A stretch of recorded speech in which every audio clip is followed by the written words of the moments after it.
Welcome to Pro Practice, your guide to piano mastery. I'm Josh Wright, and today's tutorial is based on the third movement of Piano Sonata No. 21 in C major, Opus 53 by Beethoven, commonly referred to as the Waldstein Sonata. We will be dividing this movement into two different tutorials. Part 1 is today's tutorial, which will cover bar 1 through 220. Right after this,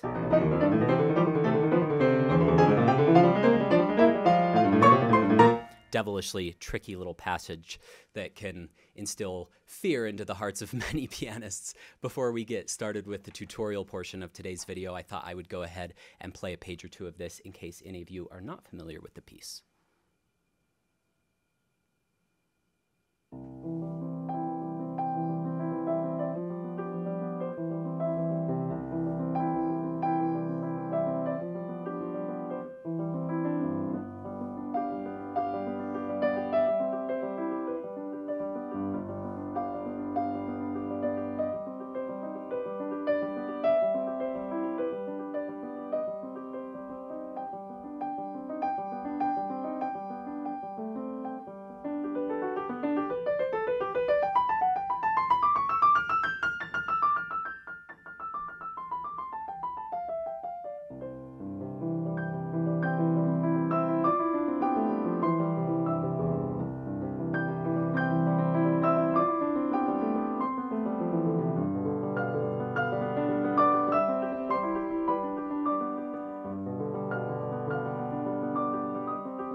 Okay, we can stop there.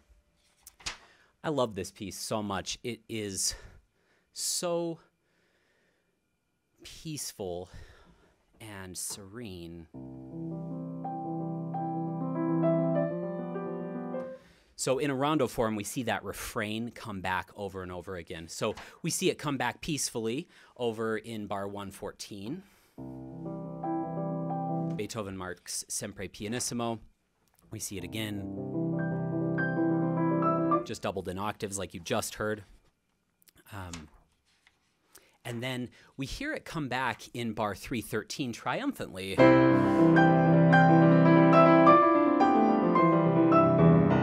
And then he teases us a little bit with some subito pianos after that.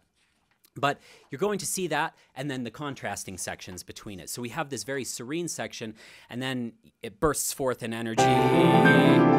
And so this piece is highly contradictory to itself.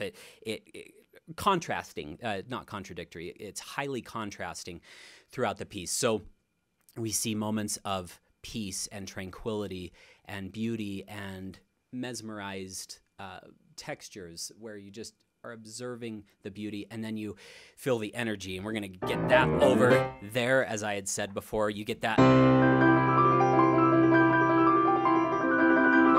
in the coda, which is extremely difficult as well.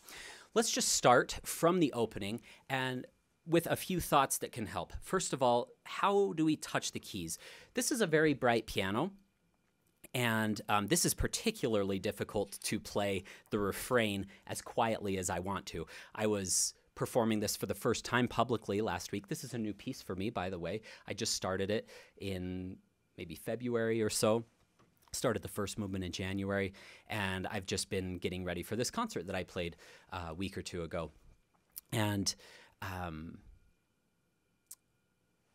it's important to know, by the way, what I was going to say about that before I get on to the next point is I was playing on a New York Steinway that had an una corda pedal that was extremely velvety, and it was just heaven. You know, this was so easy to play soft, and then I could just play a little louder. There. On this Hamburg Steinway, this is so easy to project, but this is very hard to keep soft. So whatever your piano situation is, you're going to probably have one of those two situations where it's very velvety and soft and so easy to play quietly here, but then you've got to project more here. On this piano, I'm working a little harder to play soft, and those just kind of effortlessly come out. So that's my first piece of advice, is know the piano that you're on. Know how much una corda pedal you need. If the piano has extremely soft una corda, you might even do just half, pushing down halfway on that una corda pedal. So always be in tune with the piano that you're playing. So very intimate with the piano, knowing its capabilities and all of the different sound levels. So regardless of the piano that you're on, I do think this is going to be good advice, which is slightly flatter fingers. And notice that my arm and my hand and my wrist are all working in tandem. It's all one unit working. It's not the fingers working in isolation, and it's not too much arm movement because then I might get some accents. So it's just very slight rotation. We see this little semicircle or waving rotation here. And we also see a little bit of a doorknob type of rotation like this. That allows us to rotate back down to the thumb effortlessly without pulling our whole hand off the keyboard there. So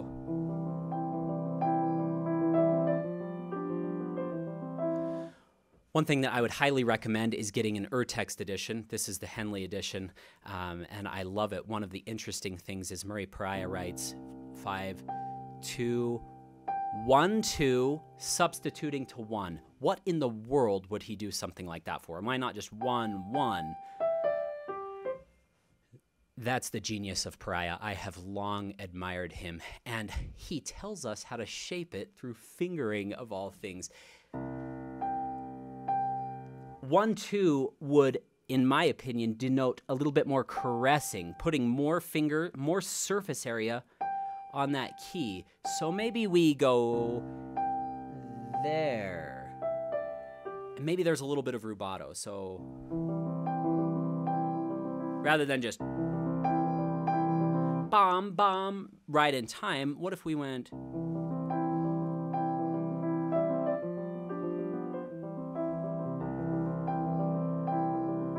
just a little bit? And don't do it every single time. You can keep the fingering the same each time, but don't do the same amount of rubato each time. I just thought that was a brilliant stroke of genius on Pariah's part. I just admire him so much, and I love these Henley editions. It's well worth the money to buy a nicer edition rather than just pulling a free one from IMSLP. Of course, everyone's in different financial situations, but I would highly recommend getting a nice edition. Okay, after that, let's talk about shape. So here, stroke back, and it's very velvety. This is just like a feather, and then this is really the melody. One motion. When I first took this, big thanks to Susan Duhlmeyer for listening to me play this and giving me a lot of amazing pointers. I did 2 lessons on each of the movements with her, one right after I'd initially learned it, and then one right before the concert. I was like, I want to brush up. I know I'm being a total baby asking for a second lesson, but she's like, no, come play it for me. She's so kind and so wise. And she had said in the first lesson we met,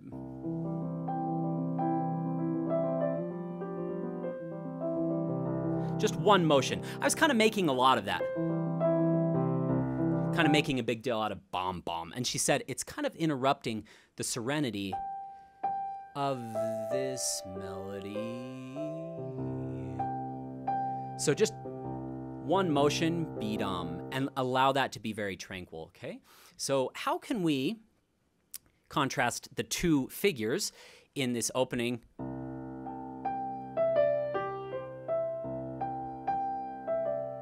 The first one's more open-ended, so I would go a little bigger. Yes, I'm going to resolve there. I'm not gonna hit it. But then the second one is a little bit more settled. And then it's your call. You can be bigger on the G7. And then even softer like that. Or you can be slightly less. this. And then surprise harmony going. Beethoven's teasing us a lot with minor, major, minor, major, minor. Sorry, minor with the G7. But then he's going between C major and C minor a lot here, which creates harmonic tension. So those are some ideas on how to shape this. So a little more, and then it calms down. Now, your call. Each person's different. I've experimented with both, and sometimes I even will do something different if I'm feeling like this. A little more opening up, and then taking more time there. I think that's a pretty good idea. But if you really feel strongly about the G7 being a little cooler because the C major was up here and then the G7 is a little lower, that's fine too. So don't let me dictate everything that you do there. Just notice that. Again, flat fingers in here. I'm pulling back slightly on those keys, and then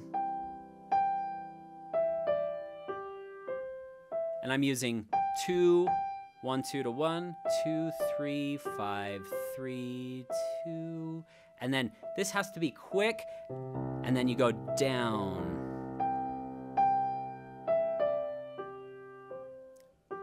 Again, very intimate with the keys. I like slightly flatter fingers because it allows me to feel like I'm controlling the hammer a little bit more inside the piano. There's a lot of moving parts to push this block of wood down and get that hammer to throw into the string. There's a lot of, there's the whipping and the shank and the flanges and all those different parts, but a little more surface area on the key certainly helps. Let's keep going. So from here, I always take a little time because it's so unexpected to go to that C minor right there. This is bar 15. And then maybe a little more optimistic, and then back down to C minor.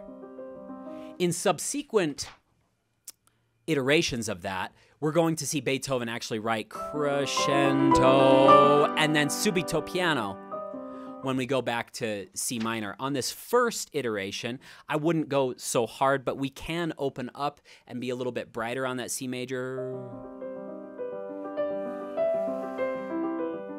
And then maybe calm back down. Maybe don't do a subito piano where we go. Don't make it too violent this first time or too surprising. So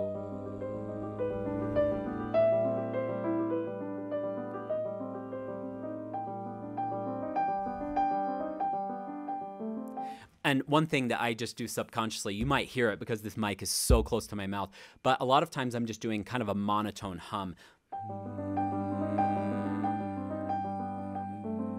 That forces me to breathe. That's a performance tip for you. It's not musical in any way, but what it does is it forces you to exhale. A lot of times when you're playing very delicate textures, it's very easy to hold your breath, tense up a little bit, and actually it can cause your muscles to start shaking if you don't get enough oxygen. That happened to me when I was 17 years old when I was playing, let's see, that little passage in Ondine. Haven't played that for quite a while. And my muscles were shaking, and I called Susan, my teacher, after. I said, what do you think happened? She's like, oh, you were probably holding your breath. That's happened to me before too. So make sure you're exhaling on these extremely delicate textures. So again, so far as shaping, starting in bar 15, we're going to be quite soft. A little more, and then calm. Now we have this static figure. So I like to go to the middle of that. So 20 crescendoing through the middle of 21 and then diminuendoing through 22. Getting bigger and then diminuendo, and then he marks pianissimo. And I like to change the pedal here and then off. Feather it out. I don't like it to abruptly change and shock us from this beautiful, or even if you held it, Sounds awkward. It's suddenly, you know, bright and cheery. I don't like that. I still think this is serene. I even take a little bit of time to really massage that. One thing that I like in here, crescendo. I take time, then I take time and I'm softer. So the first time, a little more triumphant. Second time, a little more delicate. And then right there, the hands come in and they go out together. So it sets up that beautiful higher register all the way up there. One thing that I wanted to point out just from a tactile or ergonomic perspective, just movement perspective, is using rotation. I like an open hand position here. I experimented with some different fingerings when I first started this, but I like 2, 1, 2, 3, 5. So that's kind of big in my hand. I have big hands too. I mean, it's not enormous. I can comfortably do that, especially if you have smaller hands. That will be trickier. But I like 2, 1, 2, 3. And then again, allow the hand, arm, wrist, everything to move together. And then back and around. You can see these little semicircles that I'm making. This is something I learned from Susan very early on when we were playing this Chopin Etude Opus 25 number 1. Some students get a little sloppy. They're like, ooh, I can do this semicircle. And then it's like, don't do that. You got to still maintain control of the fingertips. Same thing in here. It's very exposed, very delicate.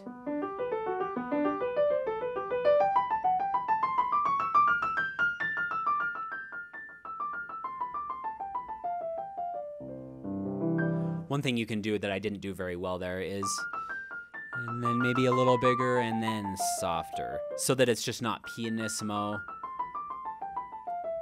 for 2.5 straight bars. So again, each of these can come up and then resolve, and then another step up, and then another step up. Start a little less.